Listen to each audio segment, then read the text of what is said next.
მოგესალმებით კომერსანტის დილა ეთერში. დღეს არის ოთხშაბათი და ჩვენი უკვე ტრადიციული რუბრიკის დღე გვაქვს. როგორ ვიზრუნოთ სამეზობლოზე სითიქომთან ერთად.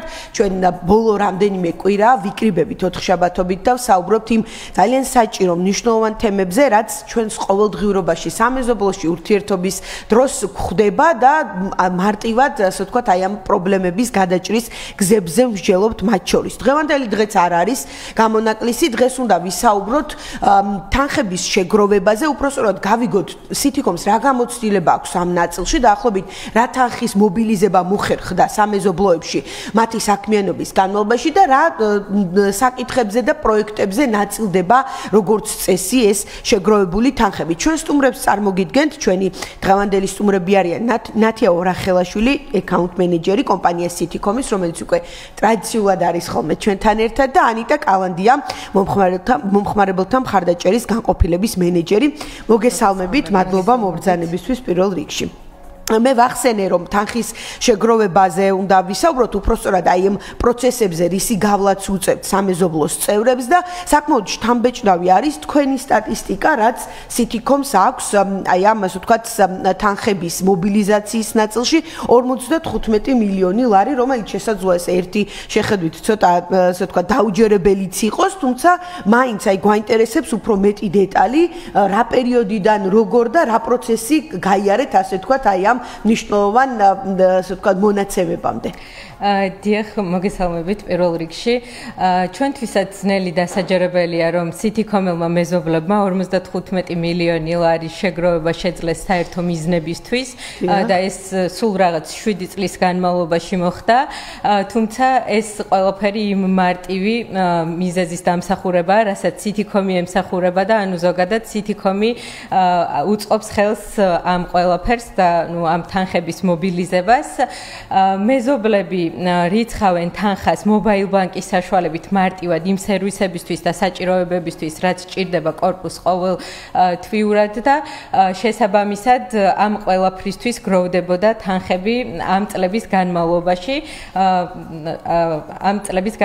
კი ბატონო. კი ბატონო, აი ეს ყველაფერი რა არის, ესეც გვაინტერესებს ძირითადად აი ეს პრობლემატური საკითხები. ან შესაძლოა სულაც არ იყოს პრობლემატური და უბრალოდ სამეზობლომ გადაწყვეტოს რაღაც კონკრეტული საკითხის უფრო გაუმჯობესება. ხო, აი რა იყო ძირითადად ეს საკითხები, რისთვისაც ხდებოდა თანხების და ხდება მობილიზება? კი ბატონო, ძირითადად ხდება ლიფტის მომსახურების სერვისისთვის, დასუფთავების სერვისისთვის და იმ სერვისებისთვის, რაც ჭირდება სამეზობლოებს ყოველთვიურად და ასევე შესაძლებელია რომ ეს თანხები გამოიყენონ კარის სისტემის დამონტაჟებისთვის, შლაგბაუმის სისტემის დამონტაჟებისთვის და ზოგადად კორპუსის რემონტისთვის, მაგალითად სადარბაზოს მოპირკეთებისთვის, ეზოს კეთილმოწყობისთვის და ასევე სამომავლო მიზნებისთვის, რაც აქვს საერთო მიზნები სამეზობლოებს ამ ყველაფრისთვის ხდება ამ შეგროვებული თანხების გამოყენება. კი ბატონო, მოდით აი შეგროვების ეტაპებიც რომ გავიაროთ უფრო კონკრეტულად რომ მივხვდეთ თქვათ რა პროცესის გავლა უწევთ სამეზობლოს წევრებს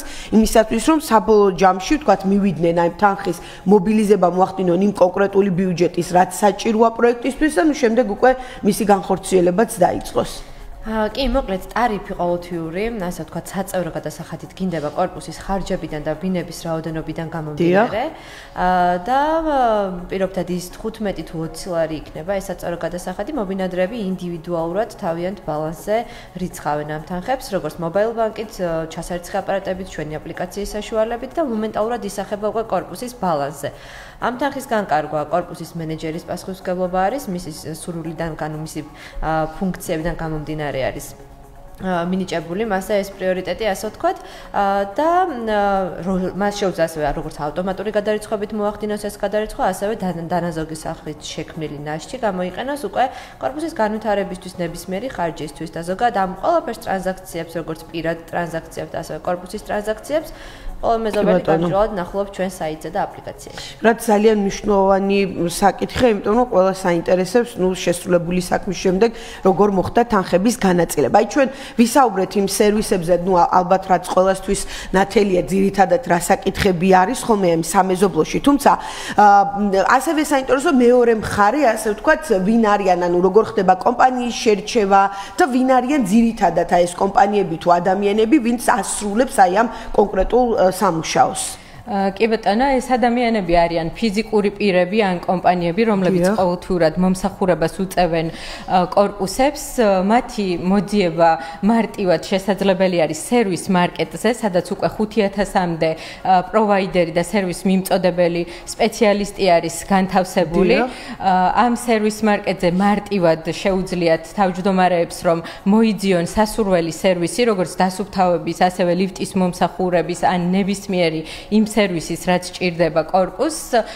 ჩვენ დამოუკიდებლად შევქმნით ეს სერვის მარკეტი იმ პრობლემებიდან გამომდინარე, რაც თან ახლდა მოძიებას და შემდეგ უკვე არჩევას ამ პროვაიდერებისას. შესაბამისად, ახლა უკვე გამარტივებული არის და ამ სერვის მარკეტზე მარტივად შეუძლიათ სამეზობლოებს, რომ აირჩიონ თავიანთვის სასურველი სერვის მიმწოდებელი სპეციალისტი და თანამშრომლონ მათთან. დიახ, ეს სერვის მიმწოდებელი პროვაიდერები შესაძლებელია, რომ გადაირჩიონ და აირჩიონ თავისი სურვილის მიხედვით და სწორედ ისინი, ანუ ეს სერვის მომწოდებელი პროვაიდერები არიან პასუხისმგებელი მათ მიერ შესრულებულ მომსახურებაზე.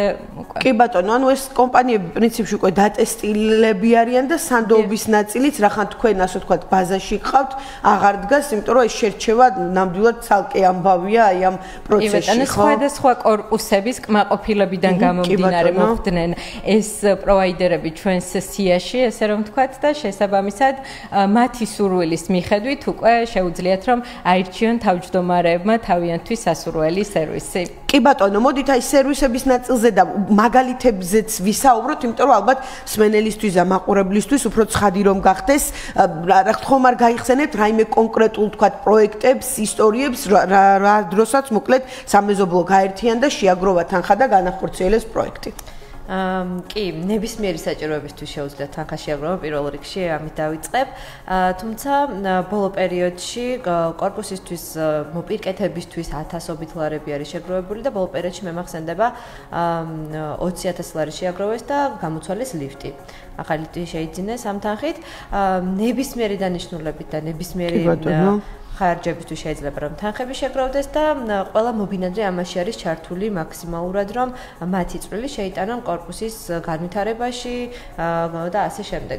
კი ბატონო, ძალიან მნიშვნელოვანია ეს ლიფტთან დაკავშირებული ამბები და ზოგადად აი ესეთი ერთიანობა სამეზობლოებს შორის და მეორე საკითხი, ნუ ჩვენ არაერთხელ გვისაუბრია რომ თანხების შეკრება ცალკე და ვიღაცისთვის დამღლელი პროცესი შეიძლება იყოს და ზოგადად ადამიანებთან კომუნიკაცია და როგორც ჩანს აი თქვენი აპლიკაცია უფრო მეტად ამარტივებს როგორც კომუნიკაციის, ისე თანხების გამჭვირვალობის თემას. ხო, აი, რამდენად აქტიურად იყენებენ თავად ამ აპლიკაციას სამეზობლოს წევრები? აპლიკაცია ყველასთვის საჭირო არის მინიმუმ იმიტომ, რომ აკონტროლონ კორპუსის ბალანსი, ნაშთი, გადარიცხვები და ასე შემდეგ. ასევე როგორც თქვი, ანუ ეს მხოლოდ მენეჯერს არ აქვს, ყველა მობინადრეს? კი ბატონო, მობინადრე იყენებს აპლიკაციას, თანხის ჩასარიცხადაც ძალიან მარტივია, ანუ პირად ბალანსი რომ თანხა შეიტანოს, რომელიც მე კორპუსის ბალანსზე გადადის ეს თანხა. რაც შეეხება უშუალოდ მენეჯერს ცალკე აქვს სიტი პორტალი, საიდანაც უკვე ხდება ამ თანხების გადარიცხვა, ნებისმიერი სერვისის და კი ბატონო, ასე ელექტროენერგიები იქნება თუ ვინმე პროვაიდერთან თანხა გადასარიცხე ამისთვის. და რაც შეეხება უკვე ჩართულობას აპლიკაციის მეშვეობით მობინადრეებს შეუძლიათ რომ ამ აპლიკაციით ნებისმიერი ინიციატივები დაანერგონ, ჩაატარონ პირობითად არჩევნები და ნუ ამაში ყველა არის აქტიურად ჩართული.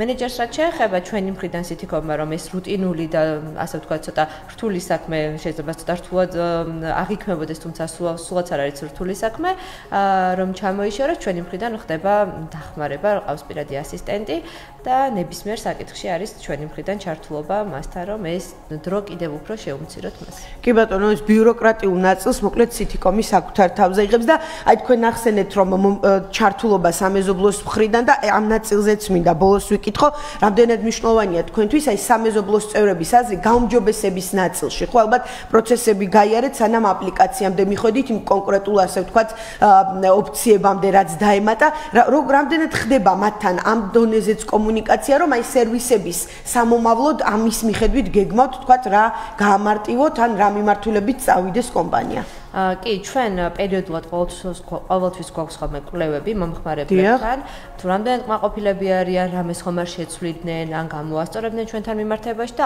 ყოველთვის ვითვალისწინებთ მათ აზრს, რადგან მნიშვნელოვანია მათი აზრი, ბუნებრივია და ზუსტად ამ 7 წლის განმავლობაში ამ პროცესის მიხედვით დავიხვეწეთ ჩვენს და განვითარდით, რომ მომხმარებლების აზრი ბუნებრივად ჩვენთვის ძალიან მნიშვნელოვანია. კი ბატონო, დიდი მადლობა.